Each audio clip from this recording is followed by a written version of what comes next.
So who here has tried cauliflower pizza? I mean, I know this trend has been around for many, many years, but I want to know, is it actually good? I do think that I have had a cauliflower crust pizza many, many years ago, probably when it was first popular, but it's been so long, I don't remember. And I am not going on a low carb diet, so don't worry, fans of this channel. This is not turning into a low carb channel. I am just trying to incorporate more vegetables into my diet.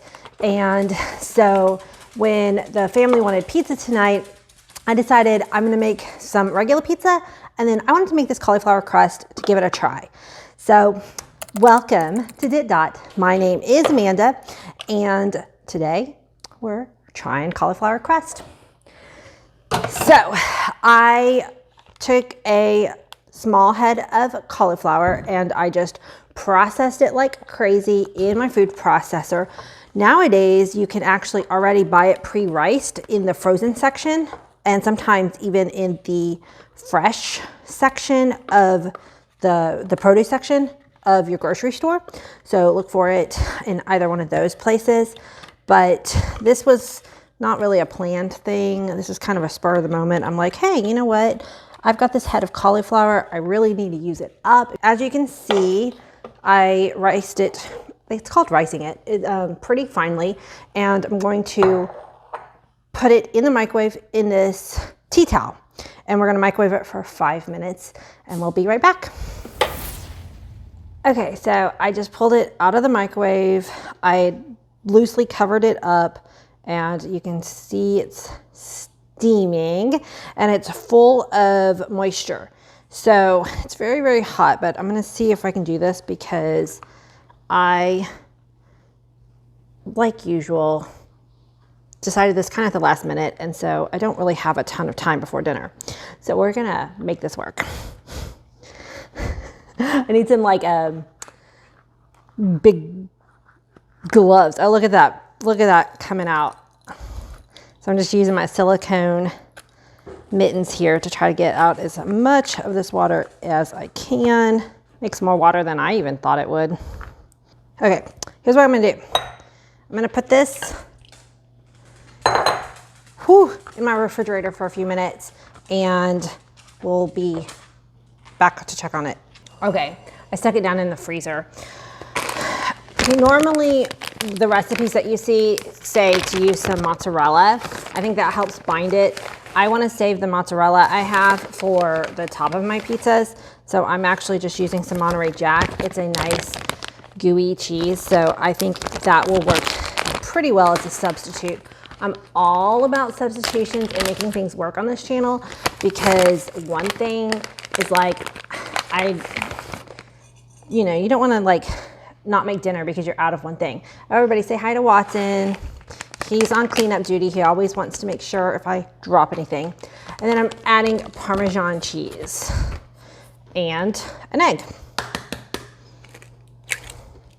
Okay, we're gonna add some Italian seasoning. And I think this is pretty much just to make it taste good because cauliflower is not like the top tasty vegetable that we have. And I'm gonna add a little bit of garlic powder, a little bit of onion powder. Well, okay, a bit of onion powder, some salt, pepper, and then I love this stuff. It's called nutritional yeast. It's got a cheesy flavor. It has no cheese in it, and it's actually full of vitamins, but I think that'll just add a nice flavor to this dish too. Okay, so I'm gonna go ahead and break up this egg and just kind of mix this in together into a goopy mess. And then we're gonna see if I can squeeze out some more of that liquid from the cauliflower. We'll see if the 2 minutes I gave it in timeout was enough to make it where I can handle it. Oh, probably not. Squeeze it up against the edge of this bowl. There we go. I'm using the edge of the bowl kind of to be able to help me squeeze.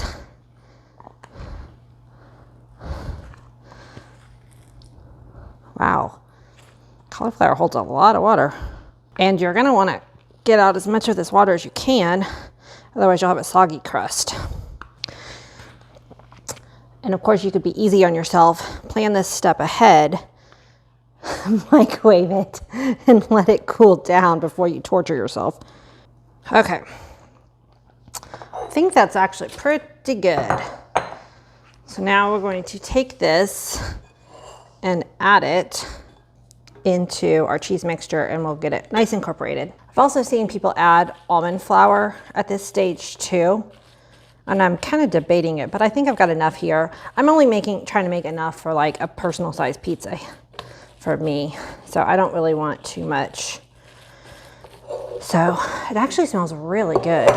I'm smelling the Italian seasoning and it's a good, nice texture. It's really squishy. So we'll go on to the next step.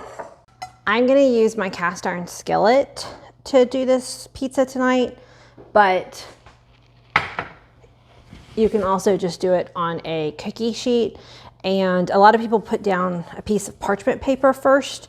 So if you are doing it not in a, like this is a super non-stick surface, then you might want to put down a piece of parchment paper. You can tell I love the color blue, right? Does anybody know what this set is? I've had this set of mixing bowls for years and I think I'm missing the size that goes between this set and this set. I need to spend some time on eBay and looking because I really want the in-between size. But there's no brand name. There's an anchor. There's an icon of an anchor with an H in the middle. So that's my clue. I have not actually spent much time looking yet. All right, so I'm going to smooth this out and up. This reminds me so much of my taco pie video. I made taco pie in my cast iron skillet using a cornflower crust. Now that one wasn't low carb, but it was absolutely delicious. So definitely check out that video. It was so good. There's no leftovers of that, it's gone. Okay, so I preheated my oven to 350 degrees. We're gonna pop this guy in for between 20 and 25 minutes. I'm kind of doing it sort of like deep crust. I don't want it to be that tall because I'm not gonna put that many filling in it. So let me lower it down a little bit here. Okay, I'm actually really excited about this. Watson's like, are you giving me something?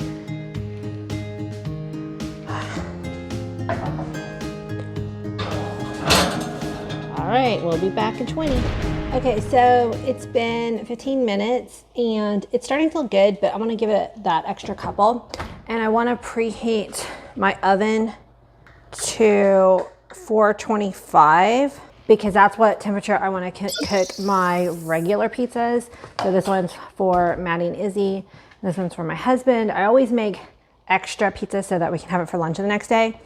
And so I'm just gonna go ahead and preheat this oven and let this stay in there for a few extra minutes while it's coming up to temperature. Oh, it's hot. Oh, even with my pot holder, that's hot.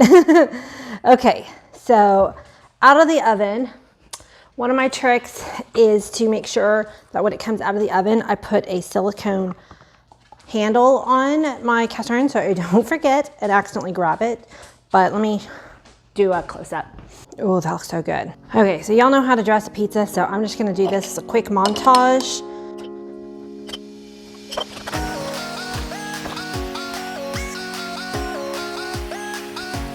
Okay, so as you saw, I piled it quite high with a bunch of veggies, so this is probably gonna be a fork kind of pizza because I doubt the crust can withstand the amount of toppings I put, but hey, you know what? It's my pizza, I wanted it that way.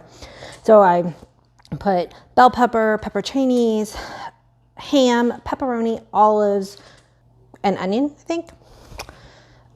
And so I'm gonna pop it back into the oven for 10 minutes and then we will see and taste it. And then when I put it in the oven, I take the silicone off so it doesn't get hot. Look at cute little Watson, like he's sitting there waiting for his piece. Okay, now I have no idea if this will come out easily or not. We'll see. I don't know what the best way to serve this is. So I've got a spatula. It's pulling away from the edges pretty well, but I don't know if it'll slide out or not. The handle is pretty darn hot. I would like to put it on my plate, but it does seem to be sticking a little bit on the bottom.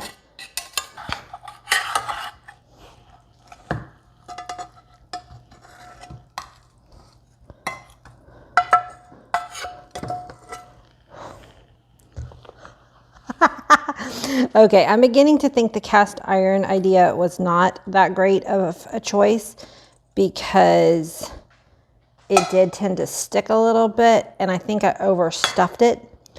But, I mean, come on, guys. That looks amazing.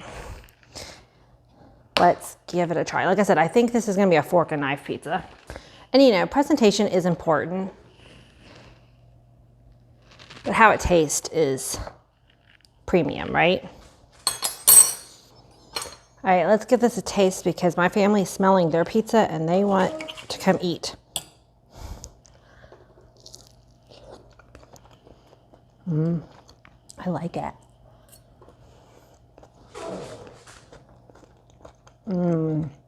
Okay, so it's not a gluten crust. I mean, let's not even pretend that it is. But it definitely has like pizza-y flavors and it's delicious.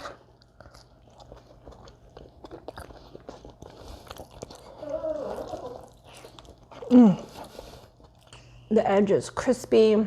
The middle is like a really good texture. I mean, it's kind of soft in the middle, so it's like crispy, crunchy on the outside, soft on the inside.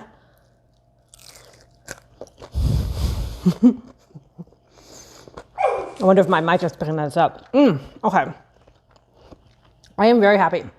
So next time presentation, I would like it to come out a little prettier, but taste-wise, yeah, I would totally eat this. Now, yes, sometimes I'm gonna want that, but sometimes this is a really good dish, so I'm happy with it.